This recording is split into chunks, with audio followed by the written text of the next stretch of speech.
یہ میرا دوسرا خط ہے جو لکھ رہی ہوں اور گندم آپ کے لیے لایا ہے۔ ہم اب تک راستے میں ہیں۔ کچھ لوگ ہمارے کاروان میں مزید شامل ہوئے ہیں، بعض کو بابا جانتے ہیں اور بعض کو نہیں۔ امام حسین علیہ السلام راستے میں ہر آبادی یا گاؤں میں پہنچتے ہی وہاں کے لوگوں کے لیے تقریر کرتے ہیں اور انہیں اچھی باتیں سکھاتے ہیں۔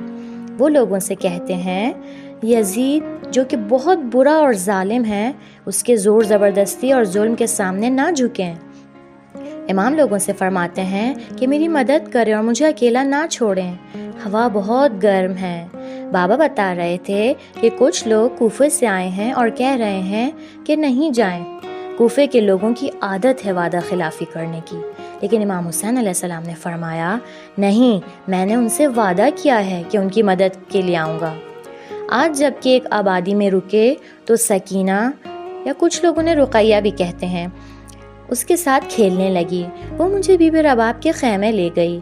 علی اصغر سو رہا تھا۔ بی بی رباب نے بہت آرام سے اسے گہوارے سے اٹھایا اور میری گود میں دیا۔ میں نے بہت دھیان سے لیا کہ کہیں اٹھ نہ جائے۔ اس کی بند مٹھی کو میں نے ہاتھوں میں لیا اور چوما۔ اس ننھے شہزادے سے ہمیشہ اتنی پیاری خوشبو آتی ہے کہ دل چاہتا ہے ہمیشہ اس کو گود میں لیے رہوں۔ بی بی رباب اس کا بہت خیال رکھتی ہیں۔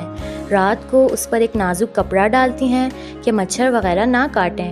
اس کے بعد ہم خیمے کے آس پاس کھیلنے لگے۔ میں نے بچوں کے ساتھ مل کر پتھروں کو ایک کے اوپر ایک رکھ کے گھر بنایا۔ اتنے میں سکینہ کے چچا، جن کا نام عباس ہے اور وہ بہت مہربان ہیں، ہمارے نزدیک آئے اور کہا خیال رکھنا صحرا کے کانٹے کہیں چبھ نہ جائیں اور ہاتھ زخمی نہ ہو جائیں۔ آج میں نے بہت کھیلا ہے اور کافی تھک گئی ہوں، مزید نہیں لکھ سکتی، باقی باتیں بعد میں بتاؤں گی۔